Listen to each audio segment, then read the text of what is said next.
ফিরল শহীদ জিয়া সূচিত খাল খনন কর্মসূচি। দিনাজপুরে উদ্বোধন করলেন প্রধানমন্ত্রী তারেক রহমান। বললেন, দেশের মানুষের সাথে থাকলে যে কোনো পরিকল্পনা বাস্তবায়ন সম্ভব। ভর্তিতে বাদ লটারি পদ্ধতি ফের চালু হচ্ছে পরীক্ষা। ম্যানেজিং কমিটিতে জায়গা পেতে ন্যূনতম যোগ্যতা স্নাতক। ঢাকা, চট্টগ্রাম সহ কয়েকটি বিশ্ববিদ্যালয়ে নতুন উপাচার্য। ঈদে ঘরমুখো মানুষ, স্বস্তির যাত্রা রেলপথে। বিকেলে যাত্রীর চাপ বাস টার্মিনালে, অতিরিক্ত ভাড়া নেওয়ার অভিযোগ নেই জানালেন মন্ত্রী। নৌপথেও যাচ্ছেন অসংখ্য মানুষ। মহিমান্বিত পবিত্র শবে কদরাজ, হাজার রজনীর চেয়ে উত্তম রজনী। রাজধানীর মসজিদে মুসল্লিদের ভিড়। ইরানে ড্রোন ঘাঁটি ধ্বংসের দাবি যুক্তরাষ্ট্র ও ইসরায়েলের। তেল আবিবের বুকে কাঁপন ধরালো তেহরানের ক্ষেপণাস্ত্র শিরজিল।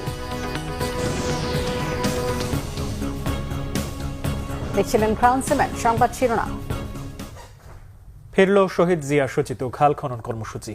কর্মসূচির উদ্বোধন করে প্রধানমন্ত্রী তারেক রহমান বলেছেন, খাল খনন কর্মসূচির মাধ্যমে তিনি দেশ গড়ার কাজ শুরু করলেন। জনসমর্থন ছাড়া দেশের উন্নয়ন সম্ভব নয় জানিয়ে তিনি বলেন, দেশের মানুষ সাথে থাকলে যে কোনো পরিকল্পনা বাস্তবায়ন করা সম্ভব।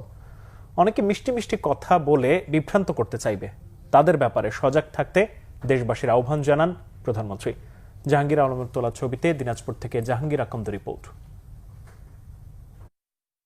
1977 সালে শহীদ রাষ্ট্রপতি জিয়াউর রহমান খনন করেছিলেন দিনাজপুরের কাহারোল উপজেলার বলরামপুরের শাহপাড়ার এই খাল।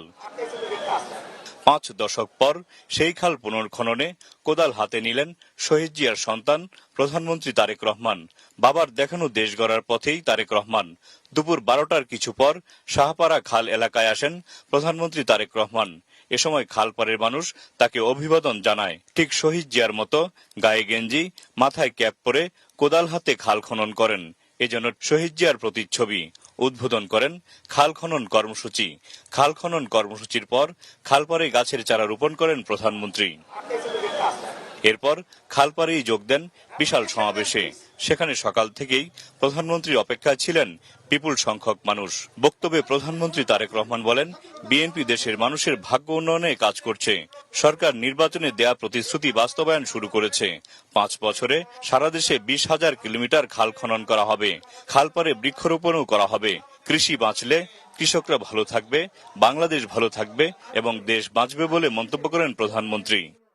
এই খাল খনন কর্মসূচির মাধ্যমে আজকে দেশ গড়ার কর্মসূচির কাজ আমরা শুরু করলাম ইনশাআল্লাহ। আমাদের রাজনীতি হচ্ছে কৃষকের উপকার করা।